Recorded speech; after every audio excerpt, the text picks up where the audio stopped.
مننه سلمان جان. اصل کې د رشید شریف علاقه د غلطه فیض آباد په هغه کې یو کارخانه ده چې په هغه کې میډیسن به جوړېدو. نو د دې میډیسن د جوړېدو لپاره دوی سره د خپل بوایلر او په هغه بوایلر کې مختلف کیمیکلز دغلته موجود دي. نو د ریسکیو او 1112 د وینا مطابق چې په دغه کې یو بوایلر چې دی هغه ډزېدلی دی. دا هم اطلاعات راځي چې ګیس لیکیج د وجې دغه بوایلر یا دغه ځای چې دی دغلته کې دماکه شوې ده.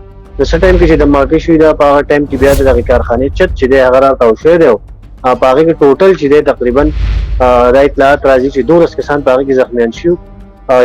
یو کس چې دی په هغې کې مړ چې دی هغه راویستی دی او د یو کس چې دی هغه د ملبې د لاندې اوس هم پټ دی او د هغه د راویستو دپاره چې دی د ریسکیو 1112 اهلکار چې دی هغه د ګیارې کاروایي کوي. اطلاعات دا هم راځي چې په دې کې ټوټل چې د 2 تنان چې دی هغه په حق رسېدلي دي او تقریبا 10 تنان په دې کې زخمیان دي. د واقع نه پس چې د پولیس ریسکیو او نور کوم امدادي کارکونکي ادارې چې دي هغه رسېدلي دي او په هغه ځای کې د مقامي خلکو سره چې دی هغه ملبه چې دی هغه راوباسي او د هغې نه هغه زخمیان چې دی هغه سید شریف هسپتال ته منتقل کړی شوي دي.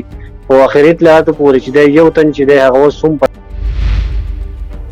که دا ویډیو ستاسو خوښه شوي نو د ویډیو له پاسه د فالو بټن دی دا ضرور فالو کړئ او د داسې ښایسته او معلوماتي ویډیوګانو دپاره زموږ د فیسبوک پیج د نن خبر ضرور لایک کړئ. پټ پروت دی او خلک لګیا دی د هغه د راویستو دپاره خپلې هلې ځلې شروع کړي دي.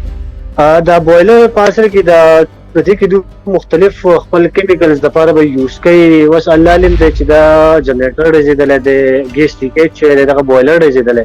خو اطلاعات چې موږ ته کوم راځي د ریسکیو اطلاعات دي ځکه ریسکیو اهلکار چې دی هغه په ټایم د ټول نه مخکې چې دی هغه دغه ځای ته دننه شي او هغو د هغه ځای چې دی خپل مکمل جایزه اخیستې. نو د هغو دا وینا ده چې دا بوایلر چې دی په دې کې خپل د دوی کیمیکلز یا فرض میبي چې په دې بوایلر کې د دوی سره پټرول یا څه بل شی نو د هغې بوایلر د لاسه چې دی بلاست شوی دی او د هغې بلاست د لاسه چې دی دا چت راوتښ شوی دی او بیا دغه تنان چې دی په هغې کې جوبل شوي.